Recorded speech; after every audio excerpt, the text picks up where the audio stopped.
North கொரியான்னு சொன்னா நம்ம எல்லாருக்கும் முதல்ல ஞாபகம் வர்றது சர்வாதிகாரி கிம் ஜாங் உன்னும் அவனோட கொடுமையான சட்டங்களும் தான். சிரிச்சா ஜெயிலு, அழுகலனா ஜெயிலு, ஜீன்ஸ் பேண்ட் போட்டா ஜெயிலு, பிடிச்ச மாதிரி ஹேர் கட் பண்ணா கூட ஜெயில்னு ஏகப்பட்ட சட்டங்களை போட்டு மக்களை அடிமைப்படுத்தி வச்சிருக்கான் இந்த சர்வாதிகாரி கிம் ஜாங் உன். அதுல சில விஷயங்களை ஆல்ரெடி 2 வீடியோல பார்த்திருந்தோம். சோ இது நார்த் கொரியா சீரியஸோட பார்ட் 3 வீடியோ. இந்த வீடியோலயும் பல அதிர்ச்சியான விஷயங்கள் எல்லாம் பார்க்க போறீங்க. சோ வீடியோவை எங்கேயும் ஸ்கிப் பண்ணிடாம கடைசி வரைக்கும் பாருங்க. வீடியோக்குள்ள போறதுக்கு முன்னாடி ஒரு லைக் மட்டும் பண்ணி சப்போர்ட் பண்ணுங்க. அப்பதான் இந்த சீரியஸ்ல இன்னும் அடுத்தடுத்த வீடியோஸ் போட எனக்கும் ஒரு மோட்டிவேஷனா இருக்கும். சோ லைக் பண்ணி சப்போர்ட் பண்ணுங்க. சப்ஸ்கிரைப் பண்ணாதவங்க சேனலை சப்ஸ்கிரைப் பண்ணி முக்கியமா அந்த பெல் ஐக்கான ஆன்ல போட்டுக்கோங்க. வீடியோக்குள்ள போயிடலாம். Loyalty for leader. நீங்க வட கொரியால இருந்துகிட்டு அந்த நாட்டு அதிபரை, அதாவது கிம் ஜாங் உன்னை பத்தி ஏதாவது தப்பா பேசிட்டீங்க, இல்ல அவரை எதிர்த்து பேசிட்டீங்கன்னா உங்களுக்கு கொடூரமான மரணம் நிச்சயம். அதுக்கு உதாரணமா சொல்லணும்னா 2018 நடந்த ஒரு சம்பவத்தை சொல்லலாம். 2018 வட கொரியாவோட அதிபர் கிம் ஜாங் உன்னோட சொந்தக்காரரும் ராணுவ அதிகாரியுமான ஜிங் ஜுவாங் அப்படின்றவர் அரசாங்கத்துக்கு எதிராக செயல்படுறதா கிம்முக்கு தெரிய வந்திருக்கு. அதுக்காக அந்த மிலிட்டரி ஆபீசருக்கு யாருமே நினைச்சு கூட பார்க்க முடியாத ஒரு கொடூரமான தண்டனையை கொடுத்திருக்காங்க இந்த கொடூர சைக்கோ. அப்படி என்ன தண்டனைன்னு கேட்டீங்கன்னா, கடுமையான பசியில் இருக்க 120 நாய்களை ஒரு கூண்டுல அடைச்சு அந்த நாய்களுக்கு உணவா ஜிங் ஜுவாங்க கூண்டுக்குள்ள போட்டு அடைச்சிட்டு இருக்காங்க. இந்த செய்தி சீனா பத்திரிகையில தான் தெரிய வந்திருக்கு. இது மிகப்பெரிய பரபரப்பை ஏற்படுத்தியிருக்கு. அதோட கிம் ஜாங் உன்னுக்கு துரோகம் செஞ்சா என்ன நடக்கும் அப்படின்றத அந்த நாட்டு மக்கள் மனசுல பயங்கரமா பதிய வச்சுது இந்த ஒரு நிகழ்வு. No internet and no information. வட கொரியா போன்ற நாடுகள்ல மக்கள் வெளி உலகத்துல நடக்கிற விஷயங்களை தெரிஞ்சுக்கணும்னாலும், ஏதாவது புதிய தகவல்களை தெரிஞ்சுக்கணும்னாலும் அது சாதாரண விஷயம் இல்ல. ஏன்னா அங்க சோசியல் மீடியா அப்படின்னு ஒண்ணு கிடையவே கிடையாது. அண்ட் முக்கியமா பொதுமக்களுக்கு இன்டர்நெட்டே கிடையாது. இது போக ஒரு சாதாரண மனிதர் தனியா கம்ப்யூட்டர் வச்சுக்கணும்னாலும் அதுக்கு நேரடி அனுமதி கிடைக்காது. கவர்மெண்ட் கிட்ட இருந்து ஸ்பெஷல் பர்மிஷன் வாங்கணும். பிகாஸ் அந்த நாட்டோட ஒவ்வொரு கம்ப்யூட்டரையும் ஒரு சாதாரண சாதனமா பார்க்காம ரொம்பவே பாதுகாப்பு தேவைப்படுற ஒரு முக்கிய பொருளா தான் நினைக்கிறாங்க. அது மட்டும் இல்லாம மக்களை உலகத்தோட கனெக்ட் பண்றதுக்கான மெயின் சோர்ஸ் இன்டர்நெட் தானே. ஆனா நார்த் கொரியால இன்டர்நெட் கம்ப்ளீட்டா பேன் பண்ணப்பட்டிருக்கு. கவர்மெண்ட் வேலைகளுக்காக மட்டும் சில செலக்டிவான அபிஷியல் கிட்ட தான் இன்டர்நெட் ஆக்சஸ் இருக்கும். அதுவுமே ஃபுல் இன்டர்நெட் ஆக்சஸ் கிடையாது. அரௌண்ட் 30க்கும் குறைவான வெப்சைட்ஸ் மட்டும் தான் ஆக்சஸ் அனுமதி இருக்கும். அந்த வெப்சைட்ஸுமே கவர்மெண்டோட கண்ட்ரோல்ல தான் இருக்கும். ஸோ நம்ம தினமும் யூஸ் பண்ற யூடியூப், ஃபேஸ்புக், இன்ஸ்டாகிராம் மாதிரியான பிளாட்ஃபார்ம்ஸ்லாம் நார்த் கொரியா மக்கள் லைஃப்லயே பார்த்திருக்க வாய்ப்புகள் ரொம்பவே குறைவு தான். No public transport. நம்மெல்லாம் ஒரு ஊர்ல இருந்து இன்னொரு ஊருக்கு போகணும்னா நினைச்ச டைம்ல பஸ்ல, ட்ரெயின்ல இல்ல பிளைட்ல கூட போவோம். ஆனா நார்த் கொரியால இருக்க மக்கள் வேற ஊருக்கு போகணும்னா அது அவ்வளவு சாதாரணமான விஷயம் கிடையாதுங்க. ஏன்னா அங்க உள்நாட்டு பப்ளிக் டிரான்ஸ்போர்ட்காக ட்ரெயின், பிளைட் போன்ற எதுவுமே இருக்காது. ரொம்பவே குறைஞ்ச அளவுல ஒரு சில பஸ் மட்டும்தான் இருக்கும். ஆனா அந்த பஸ்லயுமே அவ்வளவு ஈஸியெல்லாம் இடம் கிடைச்சிடாது. பல மணி நேரம் இந்த மாதிரி நீளமான கியூல நின்னுதான் அந்த பஸ்ல டிராவல் பண்ண முடியும். அதுக்குள்ள சீட் ஃபுல் ஆயிடுச்சுன்னா நீங்க அடுத்த பஸ்க்காக இன்னும் பல மணி நேரம் காத்திருக்க வேண்டியதா இருக்கும். சோ ஒரு சாதாரண பஸ்ல டிராவல் பண்றதுக்கு கூட வட கொரியா மக்கள் எவ்வளவு கஷ்டப்பட வேண்டியதா இருக்கு அப்படின்றத இந்த இமேஜை உங்களுக்கு புரிய வைக்கும். யூனிக் பர்த் லா. நார்த் கொரியாவை பொறுத்த வரைக்கும் குழந்தை பிறப்புக்கு கூட சில விதிமுறைகள் ஃபாலோ பண்ணப்படுது. முக்கியமான விஷயம் என்னன்னா, திருமணமாகாத ஒரு பெண்ணுக்கு குழந்தை பிறந்தா அந்த குழந்தைக்கு நிறைய லீகல் பிரச்சனைகள் வரும். அந்த குழந்தைய அபிஷியலா ரெஜிஸ்டர் பண்ணவே முடியாது. அதனால அந்த குழந்தைக்கு ஃபியூச்சர்ல எந்த சட்டப்பூர்வமான அடையாளமும், அதாவது லீகல் ஐடென்டிட்டி கிடைக்காமலே போயிடும். அதுவே திருமணமான பெண்களுக்கு குழந்தை பிறக்கும் போது அங்கேயும் பல ரூல்ஸ் ஃபாலோ பண்ண வேண்டியதா இருக்கு. பிரெக்னன்சில இருந்து டெலிவரி வரைக்கும் எல்லாமே கவர்மெண்ட் கண்காணிப்புல தான் நடக்கும். ஹாஸ்பிட்டல்ல அட்மிட் ஆகிறதுல இருந்து குழந்தை பிறந்த பிறகு 1 வாரம் வரைக்கும் அம்மாவும் குழந்தையும் தனிமைப்படுத்தப்பட்ட ஐசோலேஷன் நிலையில தான் இருப்பாங்க. அந்த டைம்ல குழந்தையோட அப்பாக்கு கூட குழந்தைய நேர்ல பார்க்கறதுக்கான அனுமதி கிடையாது.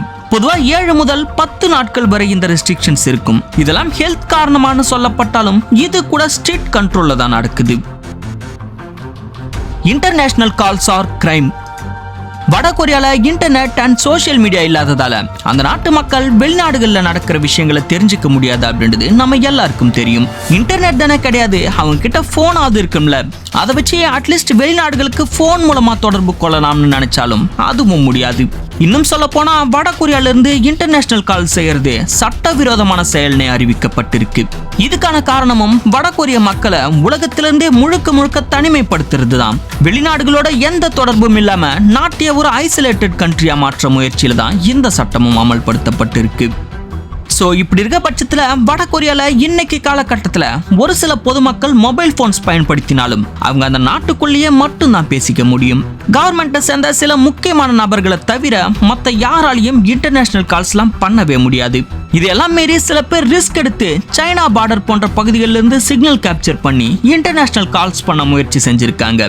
சிலர் மறைமுகமா இன்டர்நெட்டும் பயன்படுத்தியிருக்காங்க. ஆனா அப்படி பண்ணவங்க எல்லாம் ஆல்மோஸ்ட் எல்லாருமே இப்ப ஜெயில் தண்டனை கைதிகளா தான் இருக்காங்க. Homeless peoples. உலகத்துல எந்த நாடு எடுத்தாலும் தெருக்கல்ல வாழற மக்கள் மற்றும் பிச்சை எடுத்து வாழ்க்கை நடத்துற மக்களை நம்மளால பார்க்க முடியும். ஆனா நார்த் கொரியால இந்த நிலைமை இன்னும் ஒரு படி மேலதான் இருக்கு. அங்க இருக்க அதிகப்படியான மக்கள் வசிக்க வீடு இல்லாம தெருக்கல்ல பிச்சை எடுத்து தான் வாழ்ந்துகிட்டு இருக்காங்க. பிகாஸ் அங்க இருக்க பொருளாதார கட்டுப்பாடுகள், வேலை வாய்ப்பு குறைவு மற்றும் அரசாங்கத்தோட கடுமையான விதிகள் காரணமா பல பேர் அடிப்படை வசதிகளே இல்லாம வாழ வேண்டிய ரொம்பவே மோசமான நிலைக்கு தள்ளப்பட்டிருக்காங்க. Child labour. சிறுவர்களை வேலைக்கு பயன்படுத்துறது உலகின் பெரும்பாலான ஜனநாயக நாடுகள்ல கடுமையா தடை செய்யப்பட்டிருக்கு. சட்டப்படி தண்டனைக்குரிய குற்றமாவே பார்க்கப்படுது. ஆனா வட கொரியால அப்படி இல்லைங்க. அங்க குழந்தைகளை கூட கட்டிட வேலைகளுக்கு பயன்படுத்துறதா சொல்லப்படுது. அங்க அரசாங்கத்தோட கட்டுப்பாடுகள் அதிகமா இருக்கிறதாலும் வெளி உலகத்தோட தொடர்பு குறைவா இருக்கிறதாலும் இந்த மாதிரியான பல விஷயங்கள் வெளியில வராமலே இருந்திருக்கு. ஆனா சமீபத்துல வட கொரியால இருந்து கிடைச்ச இந்த சில போட்டோஸ் ஒட்டுமொத்த உலகத்தையுமே அதிர்ச்சி அடைய வச்சுது. இந்த போட்டோஸ்ல வட கொரியாவை சேர்ந்த பல சிறுவர்கள் ரயில் தண்டவாளங்கள்லயும் செங்கல் சூளைகள்லயும் வேலை செஞ்சுக்கிட்டு இருக்கிறது தெளிவா தெரியுது. இந்த போட்டோ வட கொரியா பத்தின உண்மையை பலருக்கும் வெளிச்சம் போட்டு காட்டி இருக்கு. அண்ட் இது சமூக வலைத்தளங்கள்ல பயங்கர வைரலாகவும் பரவி இருக்கு. Ban on foreign media. North கொரியால பிரைவேட் டிவி சேனல்ஸ் எதுவுமே இல்லை அப்படின்றது உங்களுக்கு நல்லாவே தெரியும். பல பேர் வீட்டுல டிவியே இருக்காது, அது வேற விஷயம். இப்படி இருக்க பட்சத்துல அந்த நாட்டு மக்கள் அவங்களோட டிவில வெளிநாட்டு டிவி ப்ரோக்ராம் சினிமாவை பார்த்தா கூட அது ஒரு மிகப்பெரிய குற்றமா கருதப்படுது. நம்மள மாதிரி யூடியூப், நெட்ஃபிளிக்ஸ் அப்படின்றதெல்லாம் அங்க இருக்க மக்களுக்கு என்னன்னு கூட தெரியாது. இதெல்லாம் அவங்க ஆக்சஸ் பண்ண முடியாத அளவுக்கு ஸ்ட்ரிக்டா கண்ட்ரோல் பண்ணப்பட்டிருக்கு. அதே மீறி அந்த நாட்டு மக்கள் யாராவது ஃபாரின் மூவிஸ் அல்லது ஷோஸ் பார்த்தாங்கன்னு கண்டுபிடிச்சா அவங்களோட பேரண்ட்ஸா இருந்தாலும் சரி, குழந்தைகளா இருந்தாலும் சரி, ஒட்டுமொத்த குடும்பத்தையும் கொண்டு போய் ஜெயில போட்டுடுவாங்க. சமீபத்துல கொண்டு வந்த லாப்படி ஜெயில் தண்டனை 1 நாள் 2 நாள் இல்ல, குறைஞ்சது 6 மாசமாவது இருக்குமாம். இவ்வளவு ஸ்ட்ரிக்டான ரூல்ஸ்க்கு காரணம் என்னன்னு பார்க்கும்போது வெஸ்டர்ன் கல்ச்சர் எந்த விதத்திலும் அந்த நாட்டுக்குள்ள வந்துடக்கூடாது அப்படின்றதுல நார்த் கொரியா கவர்மெண்ட் ரொம்ப கவனமா இருக்காங்க. அதனாலதான் அங்க இருக்க மக்கள் என்ன பார்க்கணும், என்ன பார்க்க கூடாது அப்படின்ற எல்லாத்தையுமே அந்த அரசாங்கமே டிசைட் பண்ணுது. North Korean currency. நார்த் கொரியாவோட கரன்சி வான். அதாவது நம்ம இந்தியால எப்படி ரூபாயை பயன்படுத்துறோமோ அதே மாதிரி அங்க இருக்க மக்கள் எல்லாருமே தினசரி பயன்படுத்துற கரன்சி வான். ஆனா இந்த நார்த் கொரியாவோட கரன்சி நம்மள போல மற்ற நாடுகளோட கரன்சி போல இல்ல. இதுக்கு அபிஷியலா அந்த நாட்டுல வேல்யூ இருந்தாலும் குளோபல் மார்க்கெட்டை பொறுத்த வரைக்கும் இது ஒரு செல்லா காசு தான். அதாவது நம்ம ஒரு கரன்சியை வெளிநாட்டுக்கு கொண்டு போய் அந்த நாட்டு கரன்சியை எக்ஸ்சேஞ்ச் பண்ணிக்க முடியும்ல. ஆனா இந்த வான வெளிநாட்டுக்கு கொண்டு போனீங்கன்னா நீங்க எந்த ஒரு நாட்டிலுமே எக்ஸ்சேஞ்ச் பண்ணவே முடியாது.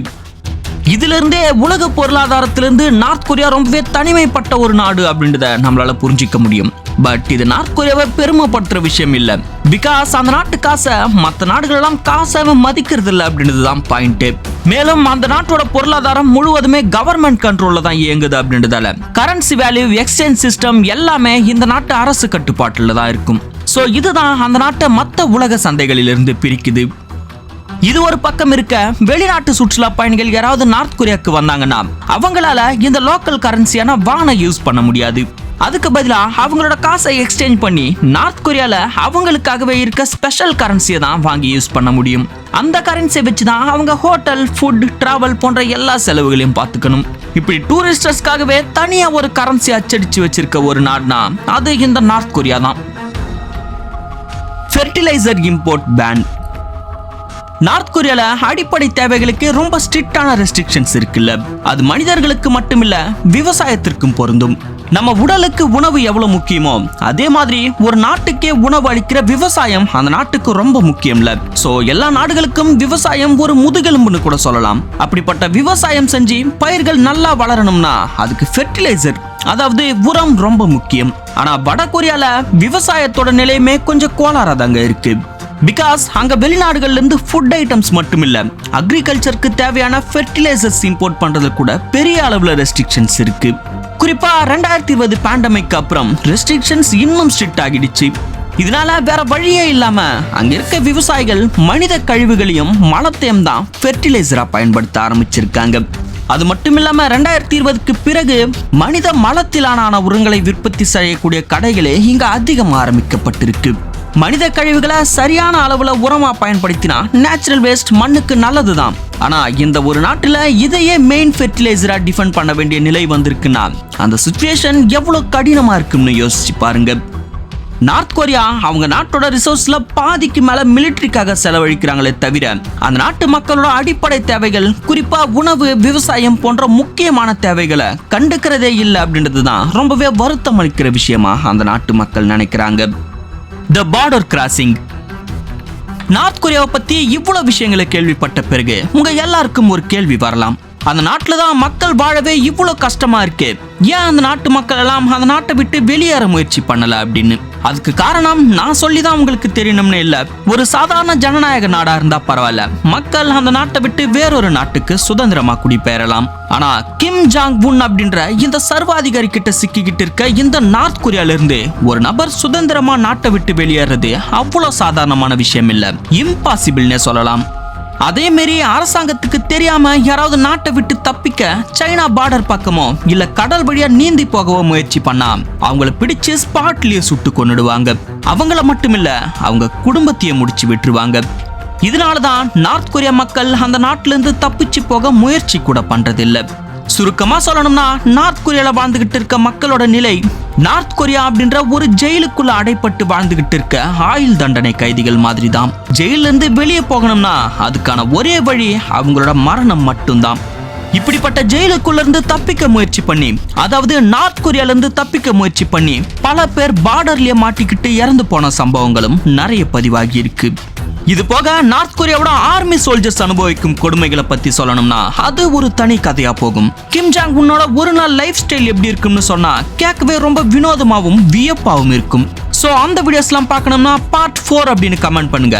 எவ்வளவு பேர் இன்ட்ரெஸ்டிங்கா இருக்கீங்க அப்படின்றத பொறுத்து அந்த வீடியோ அப்லோட் பண்றேன். சோ லைக் பண்ணுங்க, கமெண்ட் பண்ணுங்க, முக்கியமா சேனலை சப்ஸ்கிரைப் பண்ணி அந்த பெல் ஐக்கான ஆல்ல போட்டுக்கோங்க. அடுத்த வீடியோல பார்க்கலாம்.